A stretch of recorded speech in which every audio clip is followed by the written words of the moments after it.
प्रिय बच्चों, इस पाठ को अंत तक जरूर देखिए और अंत में दिए गए सवाल का सही जवाब देकर आकर्षित इनाम जीते। स्वागत है बच्चों आपका आत्मिक आदतों के सीरीज में। आत्मिक आदत वह है जो आप हर समय करते हैं नियमित रूप से परमेश्वर के करीब आने के लिए। क्या आप परमेश्वर की आराधना हर दिन करते हैं? पिछले हफ्ते हमने प्रार्थना के बारे में सीखा। क्या आपको अपने प्रार्थना का हाथ याद है? हम किसके लिए प्रार्थना कर सकते हैं? हमारा अंगूठा हमारे लिए है। पहली उंगली अपनी कलीसिया के लिए है, दूसरी उंगली हमारे देश के लिए, तीसरी उंगली हमारे परिवार के लिए है और चौथी उंगली बीमार लोगों के लिए है। क्या आप तैयार हैं इस हफ्ते के पाठ के लिए? चलो चलते हैं।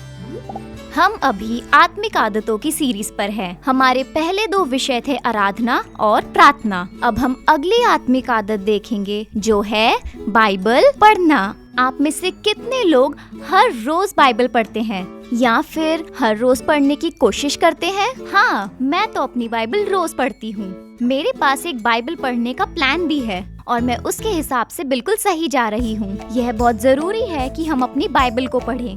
बाइबल में बहुत सी रोमांचक घटनाएं और तथ्य हैं। तो चलिए मैं आपको बाइबल से कुछ रोमांचक तथ्य बताती हूँ। बाइबल में सबसे लंबी उम्र जीने वाला इंसान मतुशैलह था। वो 969 सालों तक जिया। वाओ, ये तो बहुत ही लंबा समय है। और क्या आप जानते हैं कि 2 ऐसे भी लोग हैं जो कभी नहीं मरे? पहला है हनोक, जो मतुशैलह का पिता था, और दूसरा है एलिया।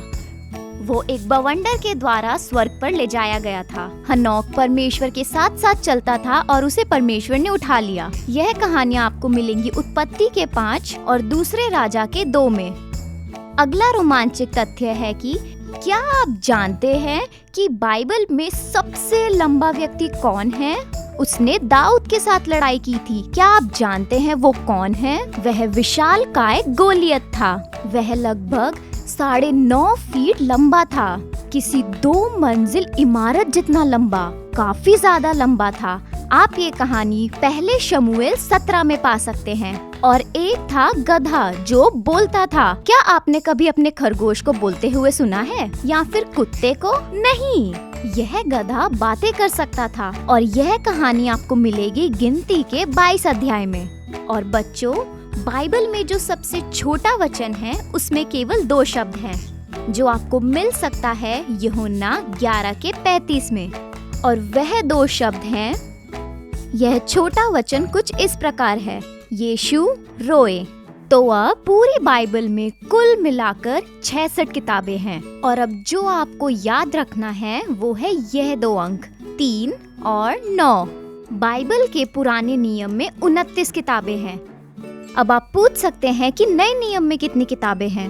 उसके लिए आपको बस 3 का 9 से गुणा करना है। उसके बाद आपको अंक मिलेगा 27। और नए नियम में 27 किताबें हैं। तो जब आप पुराने नियम की 29 और नए नियम की 27 किताबों को जोड़ते हैं तो आपको पूरी बाइबल में 66 किताबें मिलती हैं।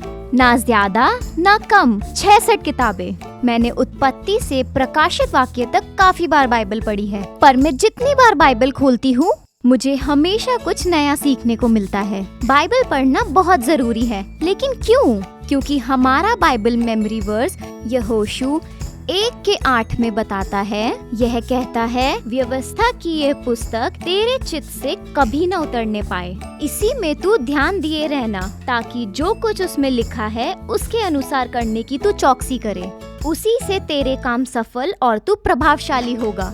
यहोशू 1 का 8। बाइबल हमें यही बताती है। तो यह इतना जरूरी क्यों है?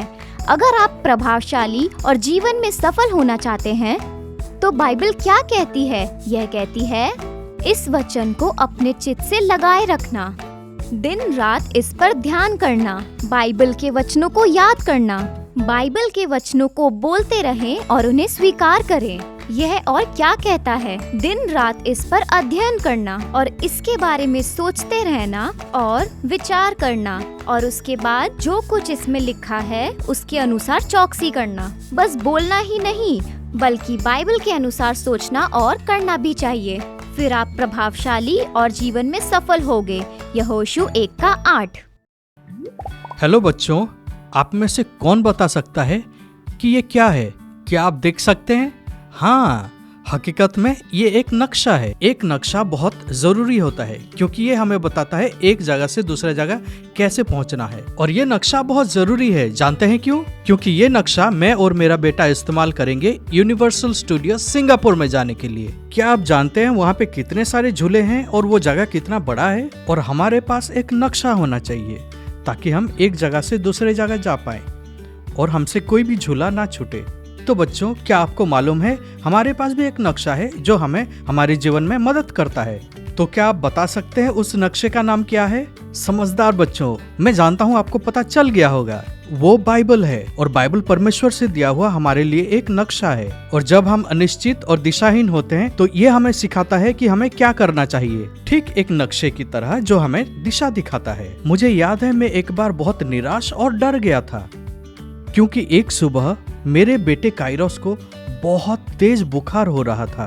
उसे बहुत तेज बुखार हो रहा था और वो कांप रहा था। और आप जानते हैं तब मैं बहुत चिंतित और डरा हुआ था। और फिर मुझे याद आया बाइबल क्या कहती है फिलिपियों 4:6 में कि हम चिंतित या फिर व्याकुल ना हो, परंतु हमारी चिंता को प्रार्थना और निवेदन में बदलें। और मैंने बिल्कुल वैसे ही किया। जब उसको तेज बुखार हो रहा था मैं पूरे समय प्रार्थना कर रहा था। मुझे विश्वास था कि परमेश्वर मुझे बताएंगे कि मुझे क्या करना है। परमेश्वर का धन्यवाद हो, ये पूरे समय मैं प्रार्थना करता रहा और विश्वास करता रहा कि मेरा बेटा चंगा हो जाएगा। और तब परमेश्वर ने मुझे शांति दिया और परमेश्वर ने मुझे राह दिखाया और मैं उससे जल्द से जल्द एक डॉक्टर के पास ले जा पाया। और खुशी की बात यह है कि परमेश्वर ने मुझे सही अस्पताल और सही वार्ड पे ले गया और काइरोस का सही समय पर सही इलाज हो पाया जो उसके लिए जरूरी था। प्रभु का धन्यवाद हो कि उसी रात को उसका बुखार उतर गया और वो बिल्कुल स्वस्थ हो गया। और प्रभु की महिमा हो, कुछ ही दिनों में उसको अस्पताल से छुट्टी मिल गई। तो आपने देखा बच्चों कि ऐसे परिस्थिति में जब हमें समझ में नहीं आता है कि हम क्या करें, हमेशा उस नक्शे को देखें जो परमेश्वर ने हमें दिया है। इसीलिए बच्चों बाइबल हमें बताती है 2 तीमुथियुस 3:16 और 17 में परमेश्वर का वचन हमारे दैनिक जीवन के लिए लाभदायक है। तो बच्चों याद रखें कि हम बाइबल हर दिन पढ़ें क्योंकि बाइबल हमारे जीवन का नक्शा है। और आज जो हमने आत्मिक आदत सीखा वो है बाइबल पढ़ना। यहोशू 1:8 कहता है, व्यवस्था की ये पुस्तक तेरे चित्त से कभी ना उतरने पाए, इसी में तू ध्यान दिए रहना, इसलिए कि जो कुछ इसमें लिखा है उसके अनुसार करने की तू चौकसी करे, उसी से तेरे काम सफल और तू प्रभावशाली होगा। बिल्कुल सही बच्चों, ये बहुत जरूरी है कि हम बाइबल पढ़े। दिन और रात जो सबसे पहली चीज मुझे पढ़नी है वो है परमेश्वर का वचन बाइबल। और रात को सोने से पहले मैं परमेश्वर का वचन फिर से पढ़ती हूँ। इसी प्रकार मैं आपको चुनौती देना चाहती हूँ कि आप अपना बाइबल पढ़ें और बाइबल के 66 किताबों के नाम याद करें। आइए जोनस को देखें वो कैसे बोल रहा है। पुराना नियम, उत्पत्ति, निर्गमन, लेवी व्यवस्था, गिनती, व्यवस्था विवरण, यहोशू, न्यायों, रूत, पहला शामुएल, दूसरा शामुएल, पहला राजाओं, दूसरा राजाओं, पहला इतिहास, दूसरा इतिहास, एसरा, नहेमाया, एस्तर, आयूब, भजन संहिता, नीति वचन, सबोपदेश, श्रेष्ठ गीत, यशाया, यर्मिया, विलाप गीत, यहेजकेल, दानिएल, होशे, योएल, आमोस, ओबद्या, योना, मीका, नहूम, हबाकुक, सपन्या, हागे, जकारिया, मलाकी, नया नियम, मती, मार्कुस, लूका, यूहन्ना, प्रेरितों के काम, रोमियो, पहला कुरंतियों, दूसरा कुरंतियों, गलातियों, इफिसियों, फिलिपियों, कुलूसियों, पहला थेसलोनियों, दूसरा थेसलोनियों, पहला थिमोथियुस, दूसरा थिमोथियुस, तीतुस, फिलेमोन, इब्रानियों, याकूब, पहला पत्रस, दूसरा पत्रस, पहला यूहन्ना, दूसरा यूहन्ना, तीसरा यूहन्ना, यहूदा, प्रकाशित वाक्य। तो बाइबल में कुल मिला के 66 किताबें हैं। आइए जोनस के लिए तालियां बजाएं। उसने बहुत अच्छा बोला। इसी तरह आप भी बाइबल की 66 किताबों को याद कर सकते हैं, उत्पत्ति से लेकर प्रकाशित वाक्य तक। तो याद रखें, परमेश्वर का वचन अपने हृदय में रखना है तो आप सफल और प्रभावशाली होंगे। तो आज का पाठ प्रार्थना के साथ समाप्त करते हैं। पिता, अपना वचन देने के लिए बहुत धन्यवाद। हम प्रार्थना करते हैं कि हम आपके वचन से प्रेम करें, जब दिन या रात हम आपका वचन पढ़े तब आप हमसे बातें करें। हम आपको अद्भुत रीति से और जानना चाहते हैं। और यीशु के नाम से सभी बच्चे ने कहा आमीन। इस पाठ को अंत तक देखने के लिए धन्यवाद। हमारा आज का प्रश्न है, बाइबल में कुल मिलाकर कितनी किताबें हैं? आप अपना सही जवाब हमें व्हाट्सएप द्वारा इस नंबर पर भेज सकते हैं। हमारा नंबर है 8383902440।